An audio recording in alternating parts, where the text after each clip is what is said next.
Bonjour à toutes et à tous, c'est Arca. Aujourd'hui, on se retrouve dans la première partie du cours sur les espaces vectoriels. Aujourd'hui, nous allons introduire ce sujet. Rentrons maintenant dans le vif du sujet. Donc un espace vectoriel est un ensemble formé de vecteurs dans lequel les opérations de somme et de produit par un facteur lambda sont possibles. Donc les vecteurs peuvent être des vecteurs de translation ou multiplés, des fonctions, des nombres, des polynômes, des matrices, des suites, etc. Voyons maintenant l'utilité de la notion d'espace vectoriel. Donc l'objectif est de trouver des théorèmes généraux, c'est-à-dire valables pour plusieurs catégories d'ensembles différents. Voyons maintenant la définition officielle d'un espace vectoriel. Donc voici la définition. Donc nous disons qu'un K-espace vectoriel noté E est un ensemble non vide muni d'une loi de composition interne. Donc c'est une implication de E2 dans E. Donc pour tout couple UV, l'image est U plus V. Et celui-ci est aussi composé d'une loi de composition externe. Donc c'est une application de KE dans E. Donc K est un corps de nombre. Donc pour tout couple lambda U, l'image est lambda.U. Voyons maintenant les propriétés découlant de la définition. Donc E respecte 8 axiomes. Donc 4 axiomes concernant la somme, c'est-à-dire la loi de composition interne, et 4 autres axiomes concernant le produit par un scalaire, c'est-à-dire la loi de composition externe. Donc, voici les 4 axiomes de la somme.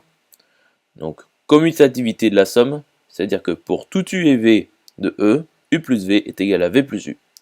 L'associativité de la somme, c'est-à-dire que pour tout U V W de E, U plus V entre parenthèses plus W est égal à U plus entre parenthèses V plus W.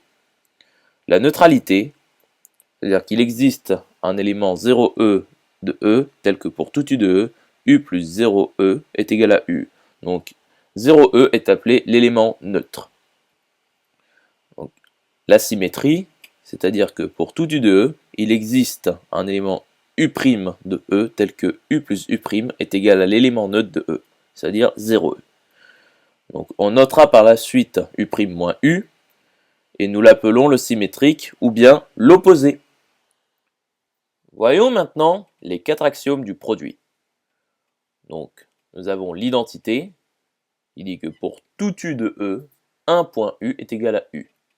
L'associativité du produit, telle que pour tout lambda et mu de K et pour tout U de E, lambda U entre parenthèses point U est égal à lambda point entre parenthèses mu point U. La distributivité vectorielle, c'est-à-dire pour tout lambda de K et pour tout U et V de E, lambda.U plus V est égal à lambda.U plus lambda.V.